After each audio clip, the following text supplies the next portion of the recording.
Swayam Prabha. Digital India. Educated India.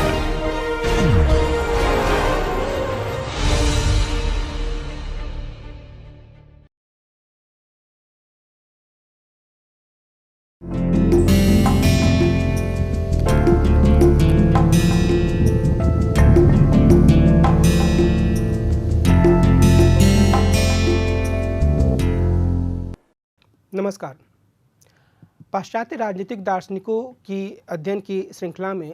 अब तक हमने कई राजनीतिक दार्शनिकों के बारे में पढ़ा है। शायद ये पहला मौका है जब हम एक ऐसी राजनीतिक दार्शनिक के बारे में चर्चा करेंगे जो महिला हैं। इसी से यह पता चलता है कि पश्चिम के राजनीतिक दर्शन में किस सीमा तक पुरुषों का वर्चस्व रहा है। और हम जिस राजनीतिक दार्शनिक की आज चर्चा करेंगे वो उनका नाम है मैरी वॉस्टनक्राफ्ट। मैरी वॉस्टनक्राफ्ट काफ़ी कम उम्र में ही इस दुनिया से विदा हो गई, लेकिन उन्होंने अपने समय के राजनीतिक चिंतन में अच्छा खासा दखल दिया और जो भी प्रगतिशील विचार उनके समय में चल रहे थे उससे उन्होंने अपनी भागीदारी की। उन्होंने महिलाओं की स्थिति को सुधारने के लिए, उसे बेहतर बनाने के लिए कई सारे सुझाव दिए।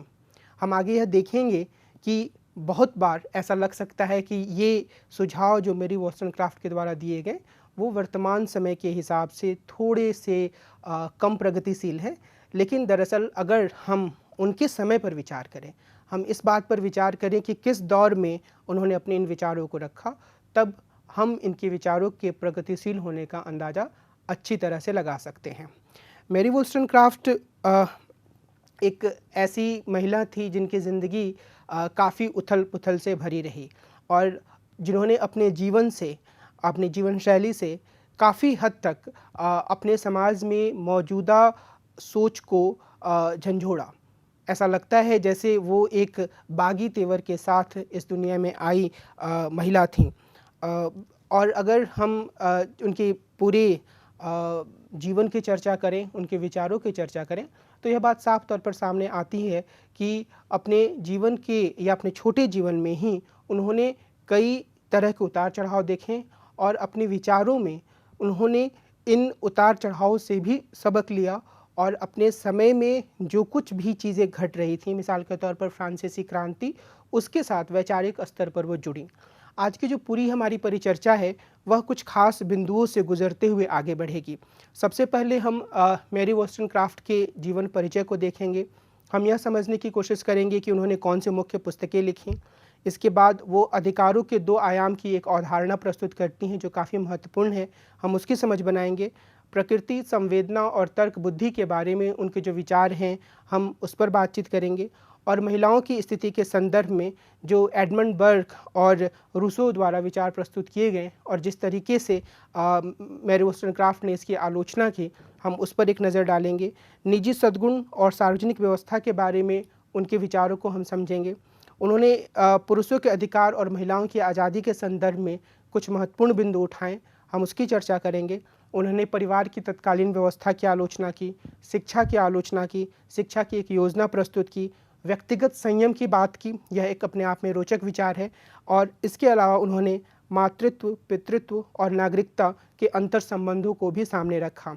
और सबसे बड़ी बात यह है कि जो नारी के अधिकारों के संदर्भ में उनके पूरे विचार थे, उससे आगे बढ़ते हुए उन्होंने संपत्ति की असमानता को कम करने पर जोर दिया और इसके संदर्भ में कुछ महत्वपूर्ण विचार रखे जो इस बात को दर्शाते हैं कि असल में जो उनके समय में उदारवाद था वह उससे कुछ कदम आगे बढ़ रही थी और उसकी सीमाओं को देख पा रही थी और वो चाहती थी कि यह उदारवाद उनकी सीमाओं, अपनी सीमाओं से आगे बढ़े और काफ़ी हद तक वो जो थॉमस पेन का रिपब्लिकन विचार था उससे प्रभावित थी। तो हम इन सभी बिंदुओं पर चर्चा करेंगे। सबसे शुरुआत में हमें यह समझने की या यह याद रखने की ज़रूरत है कि मैरी वॉस्टनक्राफ्ट इंग्लैंड की रहने वाली थी और उनका जन्म अप्रैल 1759 में लंदन में हुआ था। 19 वर्ष की उम्र में उन्होंने अपने हिंसक और अत्यंत बुरे आचरण वाले परिवार को छोड़ दिया। एक किसी भी कम उम्र वाली लड़की के लिए यह एक बागी तेवर की ही निशानी थी और उन्होंने यह फैसला लिया और वे अपने भाई बहनों का पालन पोषण करने के लिए आयरलैंड में एक स्कूल में काम करने लगी। 1787 में उन्होंने जोसेफ जॉनसन के एनालिटिकल रिव्यू के लिए समीक्षक और अनुवादक के रूप में काम करना आरंभ कर दिया। वे रैडिकल बुद्धिजीवियों, कलाकारों और असहमति रखने वाले लोगों के समूह का भाग बन गई। यानी कि अपने समय में जो एक रूढ़िबद्ध विचार थे, एक स्थापित विचार थे, वो हमेशा ही उसको चुनौती देने वाले खेमे का भाग रहीं। वो हमेशा ही उस समूह का भाग रहीं जो समाज में प्रचलित मान्यताओं को आलोचना की निगाह से देखता था और उसे ज़्यादा बेहतर बनाने पर जोर देता था। मैरी वोllstonecraft की पहली पुस्तक 1786 में प्रकाशित हुई। उनकी कृतियों को व्यापक रूप से पढ़ा गया और उनकी काफ़ी तारीफ भी की गई। उन्होंने सिद्धांत, शिक्षा, कथा, इतिहास और यात्रा वृत्तांत जैसे कई विधाओं में लेखन किया। 1792 में वे क्रांति के बाद के दौर में फ्रांस गईं। 1794 में उन्होंने एक बच्ची फैनी को जन्म दिया जिसके पिता गिलबर्ट इमले थे। गिलबर्ट से धोखा मिलने के बाद इन्होंने आत्महत्या के 2 प्रयास किए। 1796 में ये विलियम गॉडविन से मिली और 1797 में उन्होंने उनसे विवाह कर लिया, क्योंकि विवाह पूर्व ही वे गर्भवती हो गई थी और उस समय के इंग्लैंड के समाज के लिए यह एक रैडिकल या एक काफ़ी हद तक अस्वीकार्य बात थी। सितंबर 1797 में उनकी पुत्री मेरी का जन्म हुआ और उसके बाद उनका देहांत हो गया।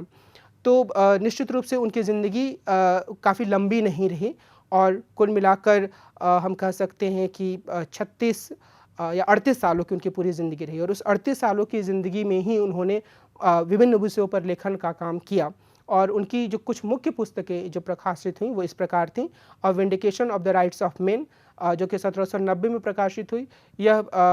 एक तरीके से एडमंड बर्ग ने जो फ्रांसीसी क्रांति की आलोचना की थी, यह किताब उसका जवाब थी। और a vindication of the rights of women with structures on moral and political subjects, यह पुस्तक 1792 में प्रकाशित हुई। An historical and moral view of the origin and progress of the French Revolution and the effect it has produced in Europe, ये 1794 में पुस्तक प्रकाशित हुई। Maria the wrongs of women, यह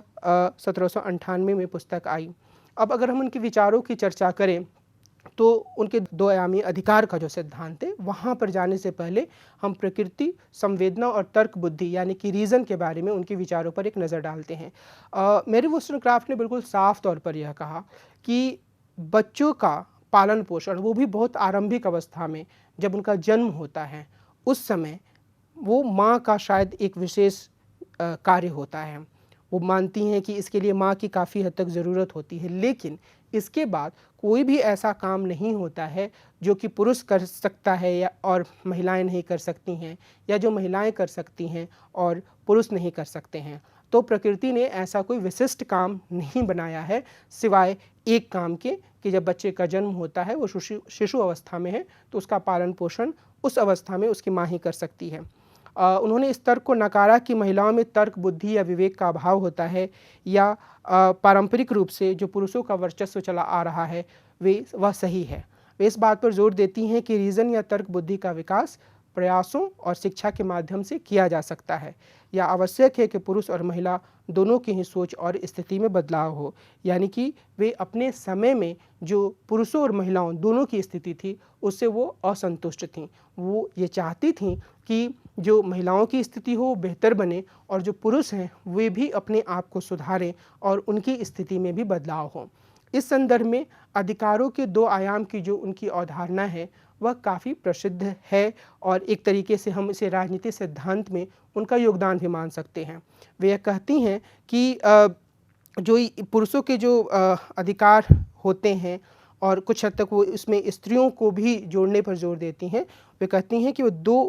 उसके आयाम होते हैं। पहले आयाम में सुपरिचित नागरिक और राजनीतिक अधिकार सम्मिलित हैं, जिन्हें मानव अधिकारों के रूप में जाना जाता है। और वोllstonecraft ने कहा कि यह अधिकार एक तरीके से कहा जाता है कि सार्वभौमिक अधिकार है, लेकिन मुख्य रूप से ये पुरुषों को ही प्राप्त है, लेकिन महिलाओं को भी प्राप्त होना चाहिए। और शायद इस दिशा में कुछ संघर्ष हो रहा है, कुछ हद तक सफलता भी मिल रही है। और आगे हमने देखा कि इस तरीके के जो अधिकार हैं वो काफ़ी हद तक महिलाओं को भी मिले, लेकिन उसके लिए एक लंबा संघर्ष करना पड़ा। दूसरे स्तर पर जो ये अधिकार हैं धीरे धीरे तो सम्मिलित हो गए, लेकिन जो दूसरे स्तर के अधिकार हैं उसके बारे में उनका यह मानना है कि ये वो अधिकार है जिनका प्रयोग सभी पुरुषों द्वारा किया जाता है, लेकिन सिर्फ पुरुषों द्वारा किया जाता है, और सामाजिक परंपराओं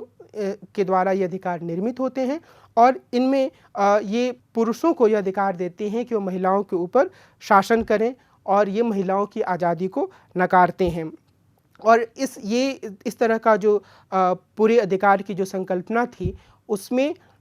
विवाह की संस्था के कारण जो पुरुषों को अधिकार मिले होते हैं परिवार के भीतर, उसकी तरफ उन्होंने इशारा किया और उन्होंने यह बताने की कोशिश की कि ये जो अधिकारों का दूसरा आयाम है, उसे खत्म करने की आवश्यकता है, जो परंपरा के द्वारा समाज में रूढ़िबद्ध हो चुका है। और इस लिहाज से उन्होंने अपने समय के जो रूढ़िवादी या कंजर्वेटिव चिंतक एडमंड बर्ग थे, उनके विचारों को चुनौती देने का प्रयास किया। और यहाँ पर हम ये देखेंगे कि किस तरीके से एडमंड बर्ग और रूसो ने महिलाओं की जो पूरी स्थिति थी उसके बारे में अपने विचार रखे। और ये दोनों ही विचारक काफ़ी प्रभावशाली विचारक थे। रूसो के बारे में हम जानते हैं कि उनके विचारों का फ्रांसीसी क्रांति पर काफ़ी प्रभाव पड़ा, जिससे खुद मेरी वोllस्टोनक्राफ्ट काफ़ी प्रभावित थीं। और रूसो ने जो सामान्य इच्छा का विचार दिया, या रूसो ने लोकतंत्र के बारे में, समानता के बारे में जो बातें की, उसका उनके दौर में तो काफ़ी प्रभाव रहा ही, उनके बाद के दौर में भी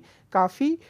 लोगों पर उसका असर रहा। लेकिन रूसो और एडमंड बर्ग दोनों ने ही महिलाओं के विचारों को नकारा। एडमंड बर्ग एक ऐसे सिद्धांतकार थे जिनके विचारों के कई आयाम हैं। उन्होंने औपनिवेशिक देशों पर अपने देश के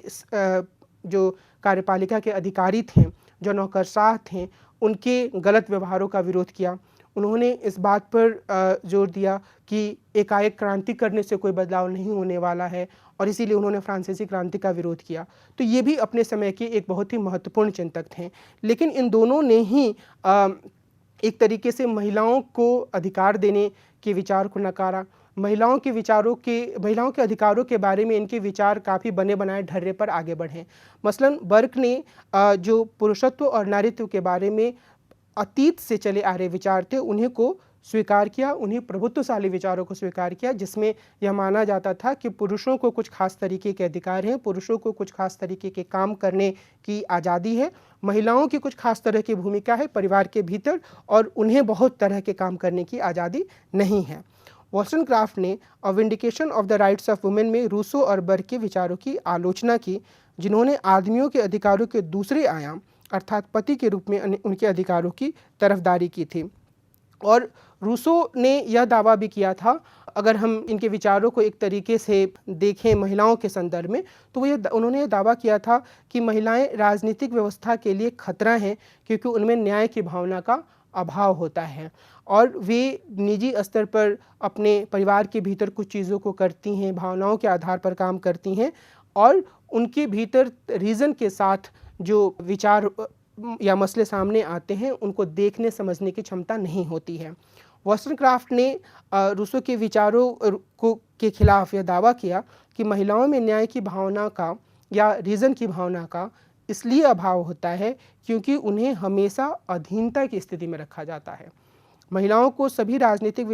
विशेषाधिकारों से दूर रखा गया है, और आपराधिक मामलों के अलावा किसी भी अन्य स्थिति में विवाहित महिलाओं के अस्तित्व को स्वीकार नहीं किया गया है। तो वोllस्टोनक्राफ्ट ने इस बात पर जोर दिया कि अगर महिलाओं को इतने सीमित स्तर पर रखा गया है, और तो यह उम्मीद करना कि उनके भीतर भी पुरुषों की तरह ही तार्किक रूप से सोचने, न्याय की भावना का विकास करने की क्षमता होगी, वो दरअसल सही नहीं है, क्योंकि उस क्षमता को कभी भी आगे बढ़ने का, सही रूप में सामने आने का मौका नहीं दिया गया है। और इस लिहाज से वो इस पूरे तर्क को नकार देती हैं, जिसमें यह कहा जाता है कि कुछ चीज़ें चूँकि परंपरा से आ रही हैं, या शायद प्राकृतिक रूप से महिलाओं के पास वो क्षमता नहीं है, तो उन्हें कुछ अधिकार नहीं दिए जाने चाहिए। इसके विपरीत वोllस्टोनक्राफ्ट कहती हैं कि प्राकृतिक स्तर पर कोई विभेद नहीं है, ज़रूरत इस बात की है कि जैसा मौका पुरुषों को दिया जा रहा है वैसा ही मौका स्त्रियों को दिया जाए, जैसा मौका लड़कों को दिया जा रहा है वैसा ही मौका लड़कियों को दिया जाए, ताकि वे अपने भीतर उसी तरह के सद्गुणों का विकास कर पाएँ जो कि सार्वजनिक जीवन के लिए आवश्यक हैं। और इस संदर्भ में उन्होंने पुरुषों के अधिकार और महिलाओं की आज़ादी के संदर्भ में भी विचार रखा। वोllस्टोनक्राफ्ट ने यह तर्क दिया कि जिन समाजों में सिर्फ मालिक और दास के संदर्भ में विचार किया जाता है, वहाँ हर किसी में विवेक, सद्गुण और संवेदनशीलता का विकास नहीं हो सकता है। ऐसा करने के लिए यह आवश्यक है कि सभी पुरुषों और महिलाओं को आज़ादी उपलब्ध कराई जाए। इसका क्या अर्थ है? इसका अर्थ सीधे तौर पर यह है कि वो अपने समय की सामाजिक व्यवस्था को प्रश्नांकित कर रही थी। यह वह सामाजिक व्यवस्था थी जिसमें कि पति के रूप में पुरुषों को परिवार के ऊपर शासन करने का अधिकार था। महिलाओं के सार्वजनिक जीवन में कोई भूमिका नहीं थी। तो वो ये कहती हैं कि एक ऐसा संबंध पुरुष और महिलाओं के बीच में है जो कि मालिक और दास जैसा लगता है, और यदि हम यह चाहते हैं कि सब में विवेक का विकास हो, सद्गुण का विकास हो, संवेदनशीलता का विकास हो, तो हमें इस बने बनाए ढांचे को से आगे जाने की ज़रूरत है। और यह इस बात की ज़रूरत है कि महिलाओं को भी आज़ादी उपलब्ध कराई जाए। स्वतंत्रता के बारे में उनके बहुत ही उच्च किस्म के विचार हैं, और वे मानती हैं कि जो स्वतंत्रता होती है वह सभी सद्गुणों की माता जैसी है। निजी या सार्वजनिक जीवन में सद्गुण का कोई लिंग नहीं होता है। तो एक विचार जो बार बार हम उनके लेखन में देख सकते हैं, जिसके माध्यम से वे अपने समय के प्रभुत्वशाली चिंतकों को भी प्रश्नांकित करती हैं, वह यह है कि कोई भी ऐसा प्रकृति के द्वारा बना बनाया गुण नहीं है जो पुरुषों या महिलाओं के पास ही होगा। वो किसी के पास भी हो सकता है, वो प्रशिक्षण के द्वारा, शिक्षा के द्वारा, लगातार प्रयास से उसको सीख सकता है। और जैसा कि हमने देखा कि वो बस एक गुण को महिलाओं से जुड़ा हुआ मानती हैं, और वो यह है कि जब बच्चे का जन्म होता है और जब जन्म के बाद वो अपनी आरंभिक शिशु अवस्था में रहता है, शिशु के रूप में उसे तब माँ की ज़रूरत होती है, और वह ज़रूरत सिर्फ माता ही पूरा कर सकती है। इसके अतिरिक्त वॉलस्टोनक्राफ्ट का कहना है कि कभी भी हम प्रकृति के द्वारा गुणों में इस तरह का विभाजन नहीं देख सकते हैं, इसलिए अगर इंग्लैंड के समाज में इस तरह का विभाजन मौजूद है तो वो सही नहीं है। और उन्होंने इस बात पर जोर दिया कि हमें हर किसी को अपने भीतर मैनली वर्च्यू का विकास करना चाहिए। अब मैनली वर्च्यू के बारे में हमें बिल्कुल साफ तौर पर समझ लेना चाहिए, शायद हमने पहले भी इसकी चर्चा की है, कि जो भाषा के स्तर पर जब वो मैनली वर्च्यू की बात करती हैं तो दो तरह के अर्थ निकल सकते हैं। एक कि अंग्रेजी भाषा में उस तरह का लेखन ऐसा होता था जहाँ पर ह्यूमन बीइंग के लिए मैन शब्द का इस्तेमाल किया जाता था, लेकिन यहाँ अगर हम वोllstonecraft को देखें तो इस दिशा में वोllstonecraft की सोच नहीं जाती है, बल्कि वो सच में यह मानती हैं कि कुछ ऐसे गुण हैं जो वास्तव में पुरुषवादी गुण के रूप में सामने आते हैं। वो पौरुष के को लेकर काफ़ी एक तरीके से प्रशंसा की भावना रखती हैं। तो वो ये कहती हैं कि जो गुण आज के दौर में मैनली वर्च्यू माने जाते हैं, जो कि तर्क बुद्धि से जुड़े हैं, जो कि शारीरिक श्रम करने की क्षमता से जुड़े हैं, उसका विकास सिर्फ पुरुषों तक ही नहीं होना चाहिए, बल्कि उसका विकास महिलाओं को भी अपने भीतर करना चाहिए। Vindication of rights of women में वे लिखती हैं कि मैनली वर्च्यू ऐसी प्रतिभाएं या सद्गुण हैं जिनके प्रयोग से मानवीय चरित्र अच्छा बनता है, और वो यह भी मानती हैं कि पुरुषों के पास तुलनात्मक रूप से यह मौका रहा है कि वे इन मैनली वर्च्यूज़ का विकास करें, और काफ़ी हद तक ये जो वर्च्यूज़ या सद्गुण हैं वो पुरुषों से ही जुड़े हुए माने जाने लगे हैं। इसीलिए वो ये कहती हैं कि जो पौरुषवादी महिलाएं होती हैं और जिनकी निंदा की जाती है, वो कहती हैं कि असल में यह निंदा सही नहीं है। यह निंदा तत्कालीन समाज में की जाती रही थी। हम आजकल के अपने समाज में भी देख सकते हैं कि ऐसी महिलाओं को आमतौर पर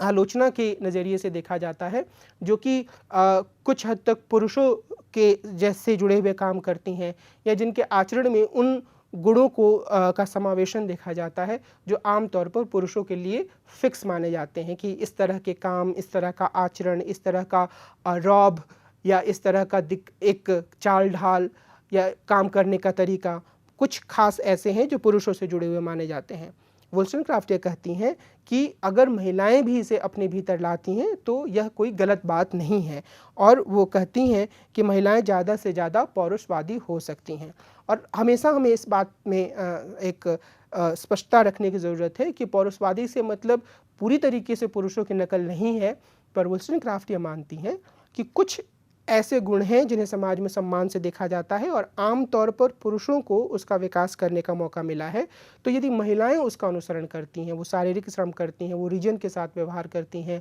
वो सार्वजनिक जीवन में काम करती हैं, वो बाहरी दुनिया को जानती समझती हैं, तो ये सही चीज़ है और उन्हें भी ऐसा करना चाहिए। वे यह मानती हैं कि यदि ईश्वर द्वारा मनुष्यों को दिए गए तार्किकता में बढ़ोतरी करनी है तो पुरुषों और महिलाओं दोनों की स्थिति में बदलाव करने की आवश्यकता है। इसका अर्थ है कि महिलाओं को प्राकृतिक अधिकारों का उपभोग करने की आज़ादी मिलनी चाहिए और पुरुषों के अधिकारों के दूसरे आयाम को समाप्त किया जाना चाहिए। और प्राकृतिक अधिकारों की आज़ादी का मतलब यह है, प्राकृतिक अधिकारों को उपभोग की आज़ादी का मतलब यह है कि महिलाएं भी शिक्षा हासिल कर पाएँ, महिलाएं भी घर के दायरे से बाहर जा पाएँ, महिलाएं भी अपने भीतर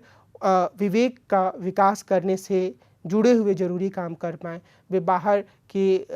जीवन में हिस्सेदारी कर पाएँ। और पुरुषों के अधिकार के दूसरे आयाम के क्षरण होने का क्या मतलब है?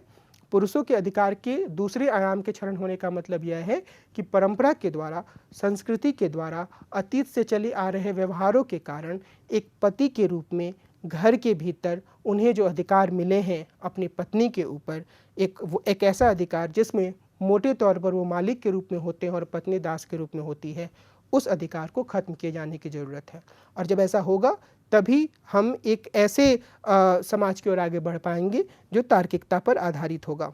वॉलस्टोनक्राफ्ट ने अपने समय में मौजूद परिवार की संरचना की भी आलोचना की और इस आलोचना का मुख्य आधार, जैसा कि पहले के विश्लेषण से यह बात साफ हो चुकी होगी कि इस आलोचना का मुख्य आधार परंपरा से परिवार के भीतर जो महिलाओं की स्थिति थी वही थी। और इसमें वॉलस्टोनक्राफ्ट यह मानती हैं कि जो विवाह और परिवार होता है उसमें सद्गुण के विकास की जो एक प्रवृत्ति होती है उस पर रोक लगाने की पूरी संभावना होती है। क्यों? क्योंकि जो माता पिता होते हैं परिवार में, वे विवेक या तर्क बुद्धि की शिक्षा देने की जगह तानाशाह की तरह व्यवहार करते हैं अपने बच्चों के साथ, और वे यह उम्मीद करते हैं कि उनके बच्चे पूरी तरीके से आज्ञा पालन करें। यानी कि एक संभावना यह नहीं रहती है कि बच्चे अपनी इच्छाओं को सामने रख पाएँ और उसके हिसाब से माता पिता उनकी बातों को समझें और फिर उनके लिए एक बीच का रास्ता निकालें या उनके आगे बढ़ने के लिए कोई अच्छा सा मार्गदर्शन दें। उसके स्थान पर होता यह है कि माता पिता अपने हिसाब से एक चीज़ों को तय करते हैं और बच्चों से ये उम्मीद की जाती है कि वो इन चीज़ों को माने और उसके अनुसार ही अपने जीवन को आगे बढ़ाएं। वॉलस्टोनक्राफ्ट कहती हैं कि इसके कारण से बच्चों के आध्यात्मिक और नैतिक विकास पर बुरा प्रभाव पड़ता है और जो बच्चों को व्यवहार अपने माता पिता से मिलता है वही व्यवहार बच्चे अपने नौकरों से करते हैं। वो एक तानाशाहीपूर्ण व्यवहार होता है। और यहाँ पर तो दो आयाम पूरी तरीके से स्पष्ट हो जाते हैं। एक तो कि पति पत्नी के बीच का संबंध जो काफ़ी हद तक मालिक दास के संबंध की तरह होता है, और फिर उनके बच्चों के साथ उनका संबंध जो कि एक तरह की तानाशाही पर आधारित होता है, और फिर बच्चों का संबंध अब घर के नौकरों से वो काफ़ी हद तक उसी व्यवहार का विस्तार होता है जो जैसा व्यवहार उनके माता पिता उनके साथ करते हैं। तो ये सद्गुण के विकास में एक तरह की रुकावट डालता है और सद्गुण के विकास में, तर्क बुद्धि के विकास में जो दूसरी एक बहुत ही बाधक तत्व के रूप में उनके समाज में मौजूद थी, जिसे मैरी वॉलस्टोनक्राफ्ट ने प्रश्नांकित किया, वह चीज़ थी शिक्षा। और उन्होंने इसकी आलोचना करते हुए कहा कि जो शिक्षक होते हैं वे भी विद्वान या रूढ़िवादी तानाशाह की भूमिका में होते हैं। यानी कि वो एक ऐसी भूमिका में होते हैं जहाँ पर उन्हें इस बात को स्वीकार करने में दिक्कत होती है कि जो छात्र या छात्रा है, मोटे तौर पर जो छात्र ही होते थे उस समय, वो उनके ज्ञान को या उनके द्वारा कही गई बातों को प्रश्नांकित करें। तो इस हिसाब से जो लड़के और लड़कियों को शिक्षा दी जा रही थी उसे उन्होंने एक बहुत ही नकारात्मक नज़रिए से देखा, क्योंकि उनका यह कहना था कि बच्चों को या लड़के लड़कियों को जो शिक्षा दी जाती है उसमें उन्हें ज़्यादा संवेदनशील होना और दूसरे लोगों के साथ या जानवरों के साथ अच्छा व्यवहार करना नहीं सिखाया जाता है, बल्कि उनके भीतर ऐसा ज्ञान भरा जाता है जो कि जिसके माध्यम से वो समाज में चली आ रही परंपरागत भेदभाव को मजबूती से अपनाते हैं और फिर आगे बढ़ते हुए उसे दूसरे लोगों तक ले जाते हैं। तो समाज में जो हायरार्की थी, समाज में जो स्त्री और पुरुषों की अलग अलग स्थिति थी, उन सब को बच्चे आत्मसात करते हैं और फिर वो उसी तरीके से दूसरे लोगों के साथ या समाज में अन्य लोगों के साथ व्यवहार करते हैं। जब कोई लड़का पति बनता है तो फिर वो उसी तरीके से व्यवहार करता है जैसा कि परंपरागत रूप से समाज में पति अपनी पत्नी के साथ करता रहता है। तो शिक्षा नए तरह की सोच का विकास करने के बजाय, शिक्षा स्थापित मान्यताओं को प्रश्नांकित करने के बजाय उन्हें मजबूती देने का काम कर रही थी, ऐसा मेरी wollstonecraft मानती हैं। और जो महिलाओं को जो शिक्षा दी जाती है वो भी इसी तरीके की होती है, और उसका जो मुख्य आयाम होता है वो ये कि उन्हें पुरुषों को प्रसन्न रखना चाहिए, खास तौर पर अपने पति को प्रसन्न रखना चाहिए। तो वो जो मोटी बात है कि पुरुष अपना परंपरा के पर आधारित अपनी भूमिका तक सिमटे रहें और महिलाएं परंपरा से मिली हुई अपनी भूमिका तक सिमटी रहें, और ये शिक्षा इसी चीज़ को और ज़्यादा मजबूती देने का काम कर रही थी। मेरी wollstonecraft इस बात पर बल देती हैं कि मजबूत शरीर और मजबूत दिमाग एक साथ अस्तित्व में होते हैं, इसलिए लड़कियों को बहुत सारा शारीरिक काम करना चाहिए, और ऐसी शिक्षा न मिलने के कारण ही उन्हें सिर्फ घरेलू काम तक सीमित कर दिया जाता है। तो वो लड़कियों को ज़्यादा मजबूत बनाने पर जोर देती हैं, और वो चाहती हैं कि लड़कियां घरेलू काम से बाहर निकलें, और इसके लिए उनके सामने जो एक आदर्श है वो है कि वो मैनली वर्च्यूज़ का विकास करें, जिसके बारे में मैंने पहले चर्चा की थी। ऐसे वर्च्यूज़, ऐसे सद्गुण जो मुख्य रूप से पुरुषों से जुड़े हुए माने जाते हैं और महिलाओं तक इनकी पहुंच नहीं होती है। तो महिलाएं या स्त्रियां या लड़कियां अपनी स्थिति सुधारना चाहती हैं तो उन्हें भी अपने भीतर इस तरह के वर्च्यूज़ का विकास करना चाहिए, जिसका एक महत्वपूर्ण आयाम रीज़न है और एक दूसरा महत्वपूर्ण आयाम शारीरिक शक्ति का, शारीरिक क्षमता का विकास भी है। wollstonecraft ने अपनी शिक्षा की एक योजना भी प्रस्तुत की। शिक्षा के बारे में उन्होंने कहा कि यह एक राष्ट्रीय चिंता होनी चाहिए, और उसके लिए शिक्षा के माध्यम से ऐसी शिक्षा दी जानी चाहिए जिससे बच्चों में नैतिकता और नागरिक मूल्यों का विकास हो। 5 से 9 वर्ष तक की उम्र के बच्चों में अमीर और गरीब बच्चों तथा लड़कों और लड़कियों को एक साथ शिक्षा दी जानी चाहिए। यह जो प्रस्ताव है wollstonecraft का, वह तत्कालीन इंग्लैंड के समाज में जिस तरीके के व्यवहार थे, जिस तरह का भेदभाव था अमीर और गरीब के बीच में, उसके हिसाब से काफ़ी रैडिकल प्रस्ताव था। और उन्होंने यह भी कहा कि इन बच्चों का 5 से 9 वर्ष की उम्र के बीच एक तरह का पाठ्यक्रम होना चाहिए, इन्हें एक जैसी शारीरिक शिक्षा दी जानी चाहिए और एक तरह से अनुशासनबद्ध रखा जाना चाहिए। इसके बाद जब उच्चतर क्षमता और स्थिति वाले जो विद्यार्थी होते हैं, उन्हें उन बच्चों की शिक्षा जारी रखी जानी चाहिए, और इसमें लिंग के आधार पर भेदभाव नहीं होना चाहिए। तो इस अवस्था में एक तरीके से इस बात की छटाई की जा सकती है कि किसके पास ज़्यादा क्षमता है। और लेकिन वो ये कहती हैं कि जिन बच्चों की क्षमता घरेलू काम करने लायक या व्यापार करने लायक पाई जाती है, ऐसे लड़के और लड़कियों को सिर्फ सुबह साथ शिक्षा दी जानी चाहिए और दोपहर में लड़के और लड़कियों को अलग अलग शिक्षा दी जानी चाहिए। अब इसका जो वो कोई विशेष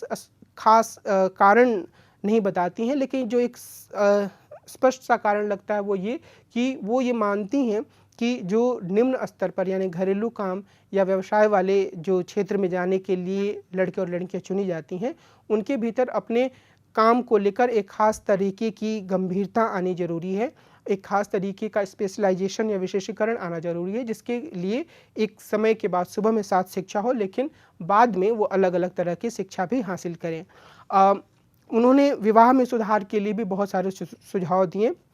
और उन्होंने ये कहा कि महिलाओं को भी आज़ादी की पुरुषवादी चेतना अपनानी चाहिए, यानी कि जिस तरीके से पुरुष आज़ादी के साथ बाहर जाते हैं, शिक्षा हासिल करते हैं, बाहर के होने वाली गतिविधियों में भागीदारी करते हैं और कई सारे प्रश्नों से अपना जुड़ाव रखते हैं, कई समूहों से अपना जुड़ाव रखते हैं, तो महिलाओं के भीतर भी इस तरह की चेतना का विकास होना चाहिए और उन्हें खुद को सिर्फ घर के दायरे तक सीमित नहीं रखना चाहिए। महिलाओं में तब तक सद्गुण की उपेक्षा नहीं की जा सकती है जब तक वे कुछ सीमा तक पुरुषों से स्वतंत्र ना हों। इसलिए कुछ सीमा तक, ये बहुत ही इम्पॉर्टेंट शब्दावली है, उन्होंने पुरुषों से महिलाओं को स्वतंत्रता देने की वकालत की। और यहाँ पर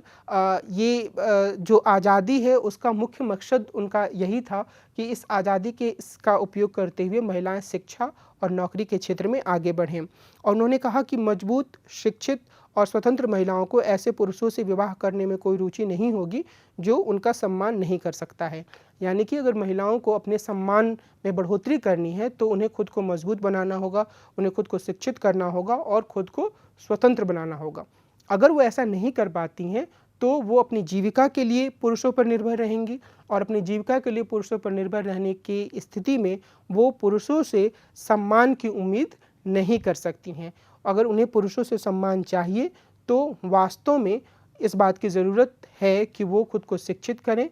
आर्थिक रूप से खुद को स्वतंत्र करें, और इसी स्थिति में वो एक ऐसी स्थिति में आ सकती हैं या ऐसा परिवार के भीतर उनका महत्व हो सकता है जहां पुरुष उन्हें सम्मान की दृष्टि से देखे। यहाँ दो बिंदुओं को मैं ख़ास तौर पर साफ करना चाहूँगा। एक ये कि हमें अपने दिमाग में इस बात को पूरी तरीके से साफ कर लेना है, पूरी तरीके से स्पष्ट कर लेना है कि मैरी वोllstonecraft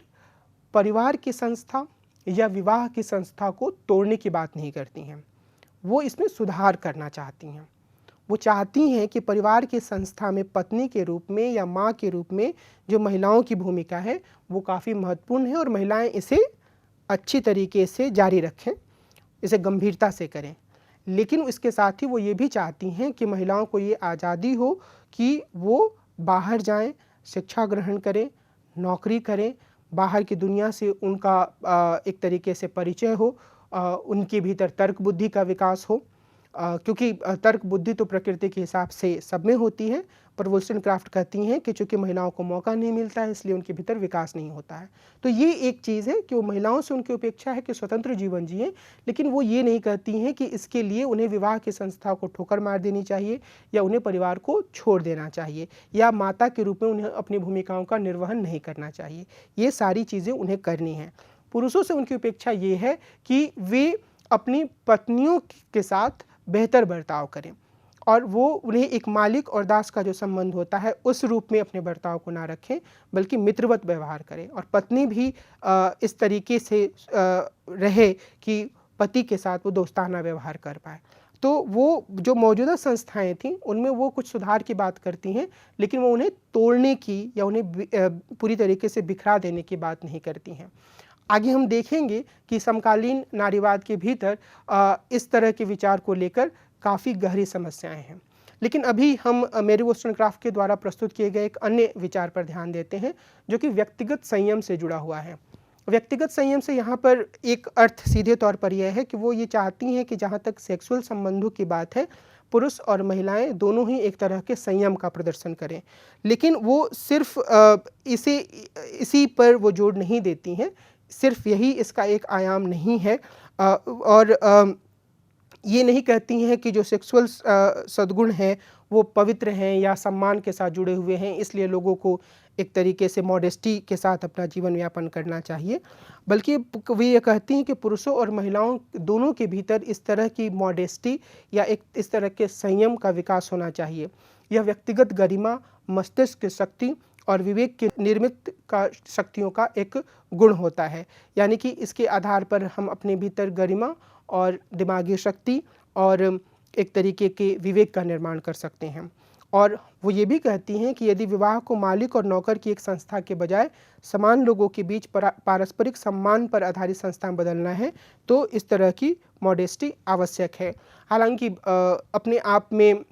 यह एक विवादास्पद तर्क है, लेकिन अगर हम इसको समझना चाहें तो हमें यह ध्यान रखना होगा कि मुख्य तौर पे वोllstonecraft का जोर इस पर है कि जो पुरुष और स्त्री के बीच का संबंध होता है, अगर उसमें सिर्फ और सिर्फ सेक्सुअल आयाम पर ही जोर दिया जाता है तो वो पारस्परिक सम्मान या जो एक गरिमामय संबंध होता है उसका क्षरण होता है। इसलिए ज़रूरत इस बात की है कि पुरुष और स्त्री दोनों ही एक तरीके के संयम का विकास करें और इस संयम के माध्यम से वो अपने आपस में मित्रता या दोस्ती का संबंध बनाएं। वे कोशिश करें कि उनके संबंधों में दूसरे आयामों पर ज़्यादा पर भी ध्यान दिया जाए, कई मुद्दों पर बातचीत करना और समाज के मुद्दों पर बातचीत करना या कई अन्य तरह के जो आयाम हो सकते हैं जीवन के, उसके तरफ भी ध्यान जाए। और ऐसी स्थिति होने पर ही एक सम्मान का संबंध स्थापित हो सकता है, एक ऐसा संबंध स्थापित हो सकता है जो कि दास और मालिक का जो संबंध विवाह के भीतर होता है उससे आगे जा पाए। और इससे आगे बढ़ते हुए यानी कि जो उनका पूरा विचार है संयम के बारे में, अगर उससे आगे बढ़कर हम देखें तो वो ये भी कहती हैं कि जो मातृत्व, पितृत्व और नागरिकता की जो पूरी अवधारणा है वह भी आपस में गुथी हुई है। उसमें भी हम यह देख सकते हैं कि जो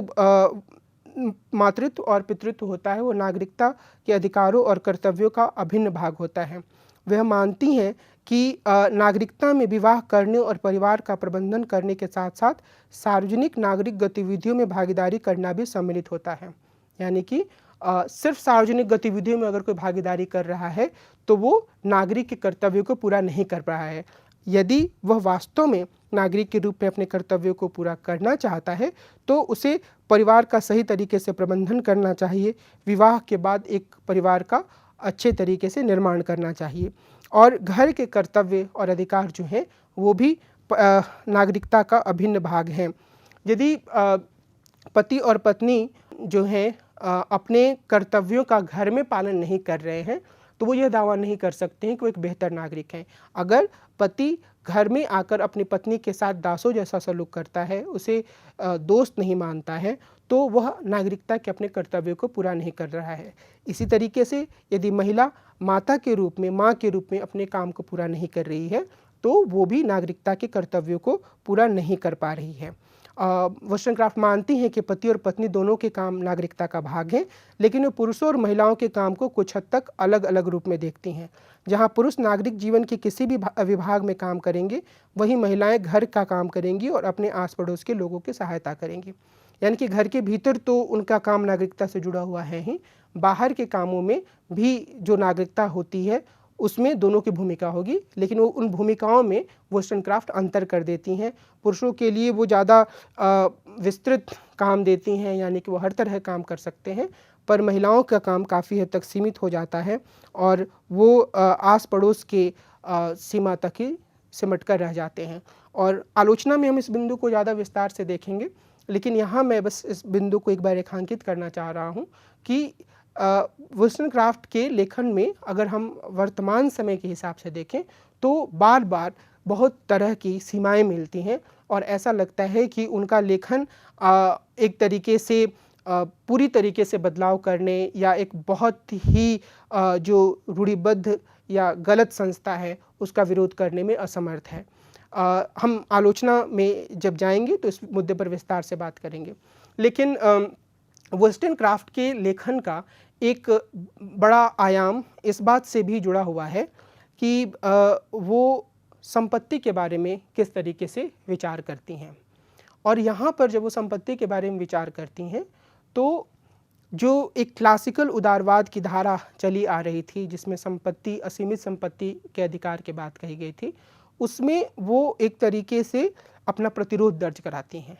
और वो यह मानती हैं कि जो संपत्ति और ख़ासतौर पे असीमित संपत्ति है वो कई तरह की बुराइयों का कारण है। वो अपने समय की कुलीन तंत्र की आलोचना करती हैं जो कि अपने परिवार के कारण बहुत सारी चीज़ों को हासिल कर लेता है, उसे अपने परिवार के कारण ही बहुत सारा सम्मान मिल जाता है, बहुत तरह की संपत्ति मिल जाती है। और जो समाज के दूसरे तबके होते हैं, किसान होते हैं, कारीगर होते हैं, उनके पास ज़मीन नहीं होती है। तो मैरी वोllstonecraft इस पूरी स्थिति की आलोचना करती हैं। मैंने शुरू में भी इस बात को स्पष्ट किया है कि वो गणतंत्रवाद से काफ़ी हद तक प्रभावित थीं और उन्होंने संपत्ति के केंद्रीकरण की काफ़ी आलोचना की। जब हम ये कहते हैं कि वो क्लासिकल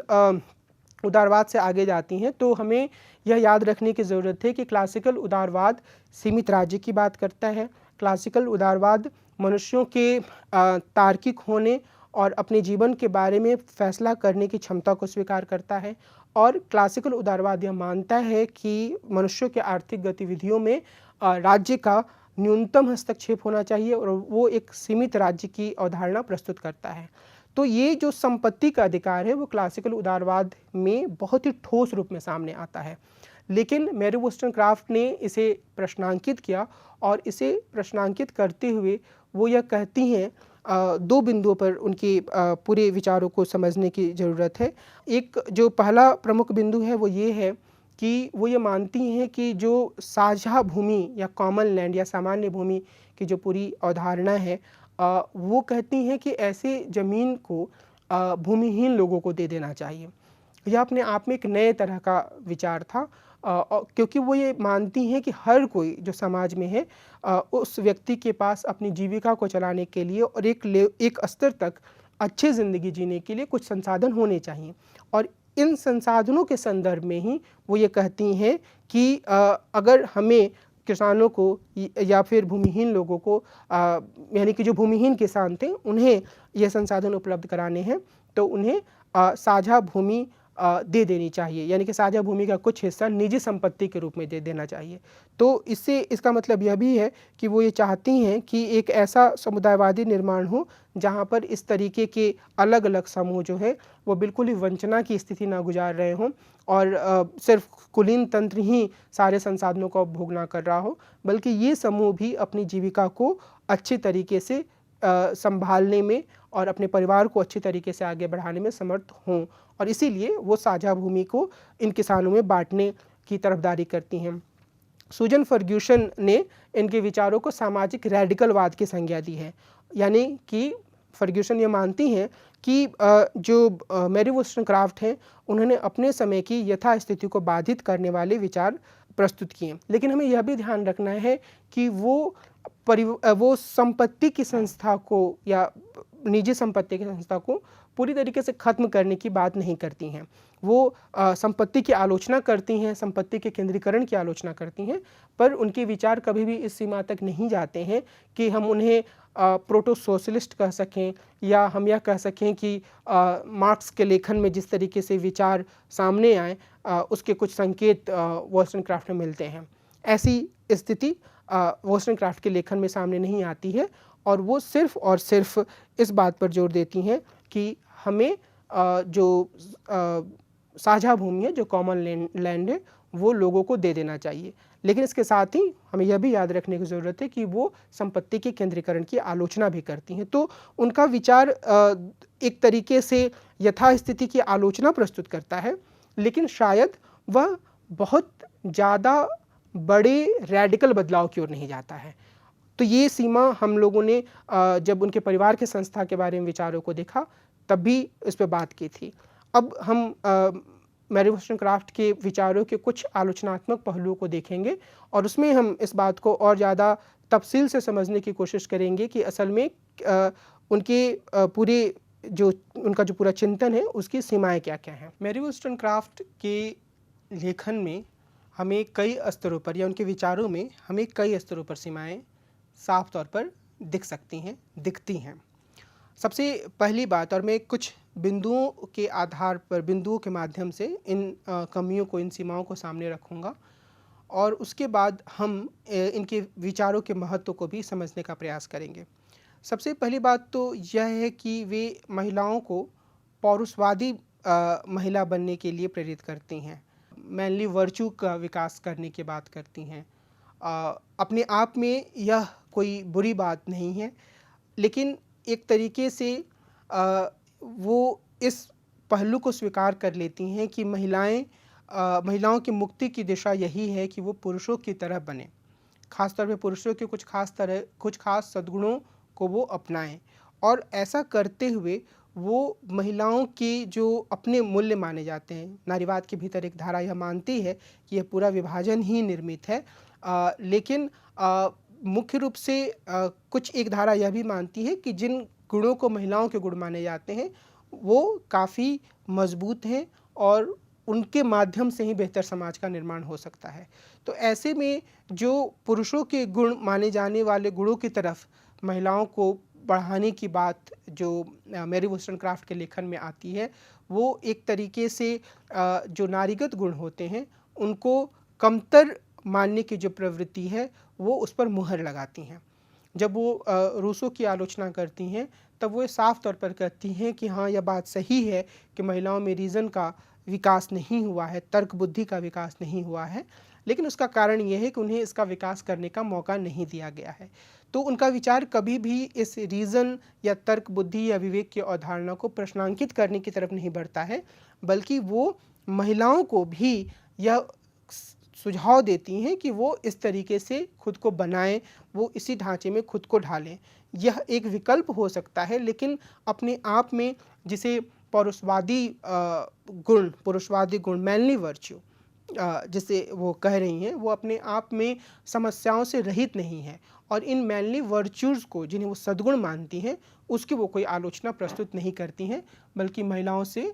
उसका अनुसरण करने की अपेक्षा करती हैं। दूसरे स्तर पर वॉस्टनक्राफ्ट ने शिक्षा का बहुत ही बेहतर प्रस्ताव दिया है,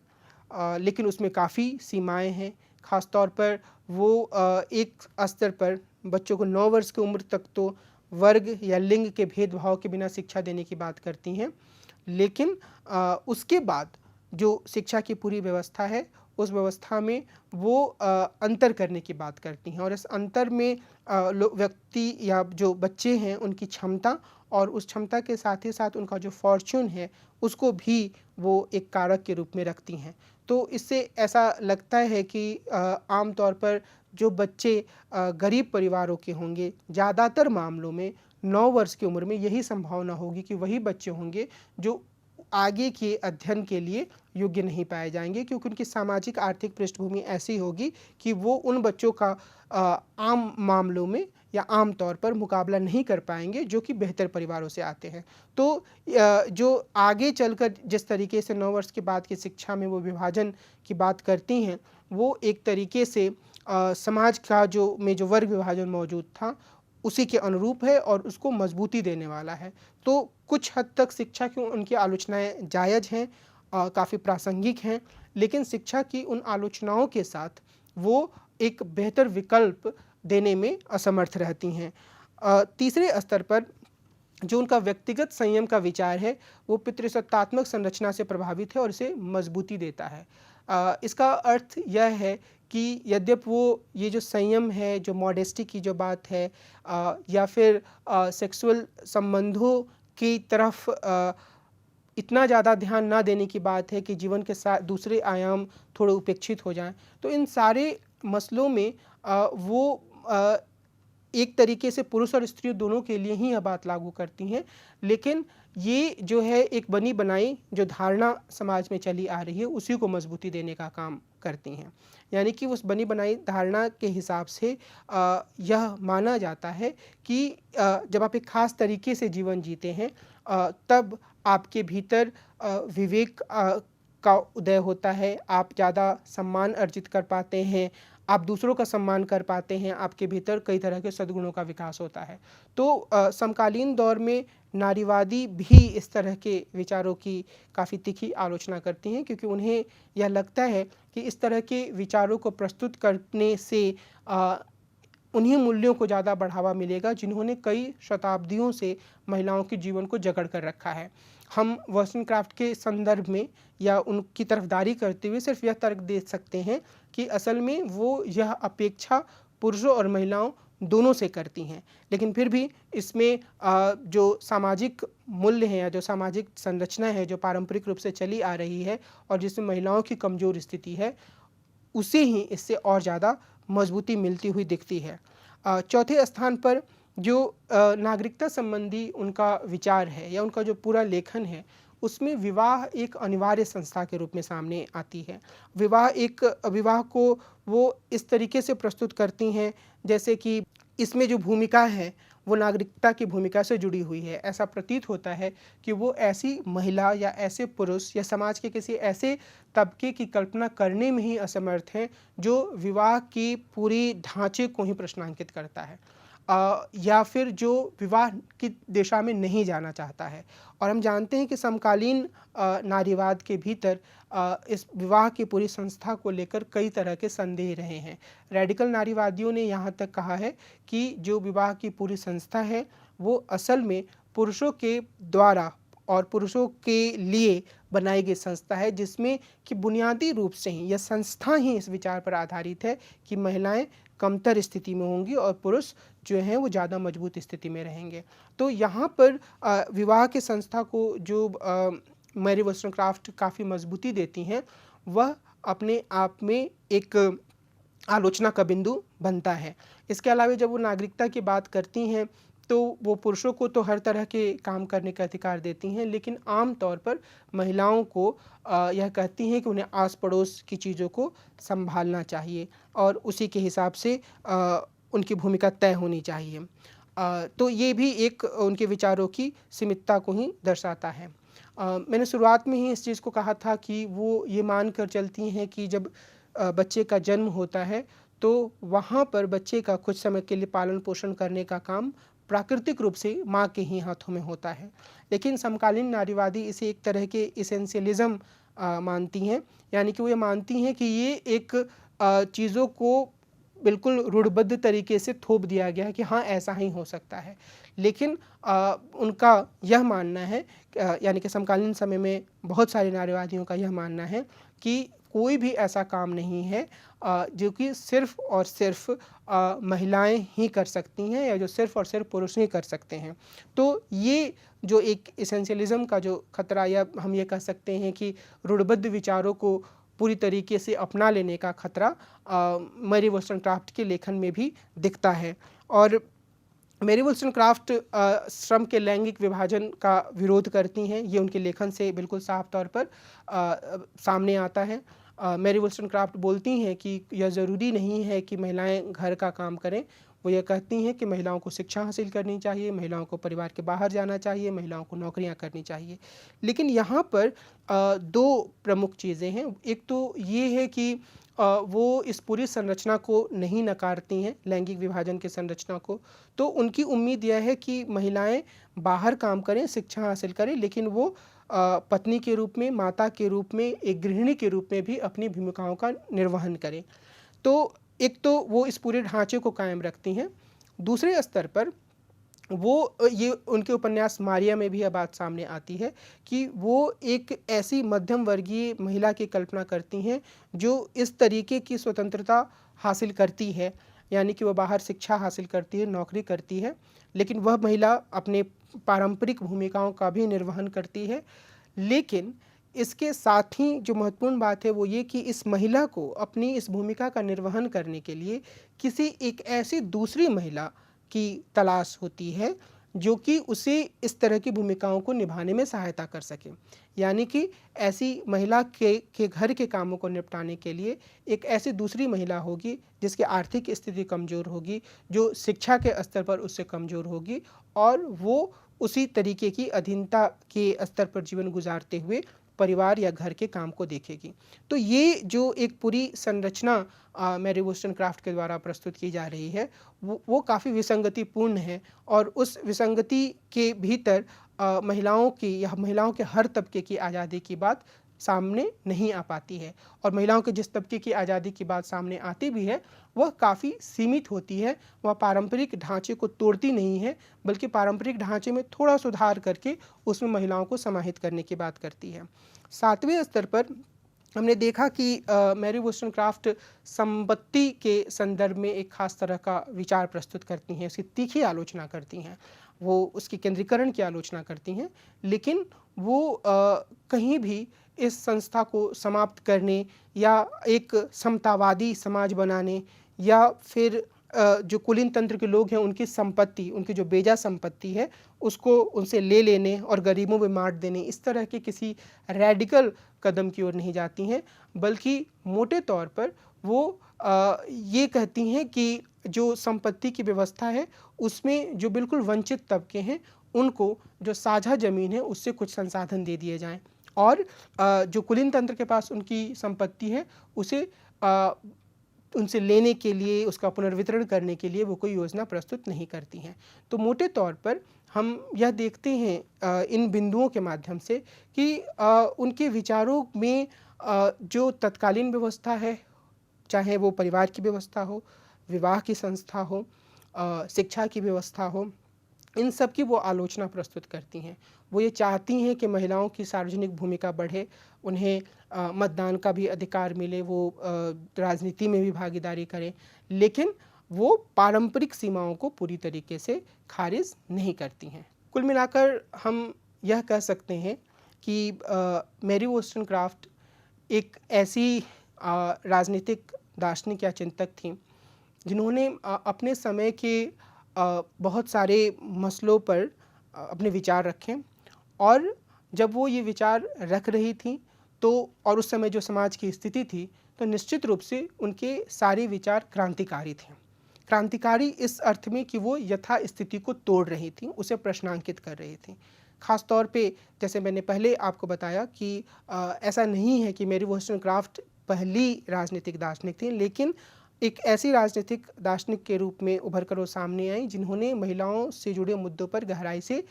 विवेचना की। उनके बाद के दौर में ही हमने जॉन स्टुअर्ट मिल के विचारों को देखेंगे हम, और जॉन स्टुअर्ट मिल के विचार जो हैं वो भी काफ़ी हद तक महिलाओं के अधिकारों के समर्थन में सामने आते हैं। लेकिन मैरी वोllस्टोनक्राफ्ट का जो सबसे बड़ा महत्व है वो यही है कि वो अपने समय के सबसे प्रसिद्ध चिंतकों के विचारों को से जूझ पाईं, उनके विचारों को चुनौती दे पाईं। महिलाओं के संबंध में उनके विचारों की जो सीमाएं थीं वो उनको उभार कर सामने ला पाई, और इसी के माध्यम से उन्होंने यह दावेदारी प्रस्तुत की कि जो एक तरीके से सार्वभौमिक मैन अभी तक माना जाता रहा था, और जिस मैन में वुमेन का कोई हिस्सा नहीं था, उसमें वो एक ऐसे इंडिविजुअल की कल्पना को आगे बढ़ाने की कोशिश करती हैं जिसमें महिलाओं की भी भागीदारी हो। निश्चित रूप से जब हम आज के परिप्रेक्ष्य से उनके विचारों को देखते हैं तो उन विचारों में हमें काफ़ी सीमाएं दिखाई देती हैं। हमें ऐसा लग सकता है और सही लग सकता है कि उनके विचार एक सीमा से आगे नहीं जाते हैं। वो कुछ आलोचनाएं प्रस्तुत करती हैं, लेकिन कुल मिलाकर उसी संरचना को कायम रखने की बात करती हैं। लेकिन अगर हम उनके समय को देखें तो निश्चित रूप से हम यह महसूस करेंगे कि उन्होंने कई ऐसे प्रश्न उठाए जिन्होंने आने वाली पीढ़ियों को, आने वाले समय में दूसरे चिंतकों और विचारकों को इन सवालों पर ज़्यादा रैडिकल तरीके से सोचने के लिए प्रेरित किया। और जब नए तरीके के विचार उत्पन्न हुए तब निश्चित रूप से विचार थोड़े कम रैडिकल या कई मामलों में रूढ़िवादी लगने लगे, लेकिन इन विचारों का अपना महत्व है। इन विचारों ने काफ़ी हद तक जो नारीवादी चिंतन है उनमें महत्वपूर्ण भूमिका निभाई, और इन विचारों ने एक ऐसे समाज की स्थापना के बारे में भी रूपरेखा प्रस्तुत की जिसमें कि संपत्ति का अत्यधिक केंद्रीकरण ना हो, और उसे एक ऐसी चीज़ के रूप में प्रस्तुत किया जो कि बेहतर समाज के निर्माण में बाधक है। हालांकि वो इससे आगे जाने का बिल्कुल सीधा रास्ता नहीं सुझा पाए। मैरी वोllस्टोनक्राफ्ट के बारे में मैं अपनी इस चर्चा को यहीं विराम दूंगा। हम अगली चर्चा में मिलेंगे और एक नए राजनीतिक दार्शनिक के बारे में बात करेंगे। नमस्कार।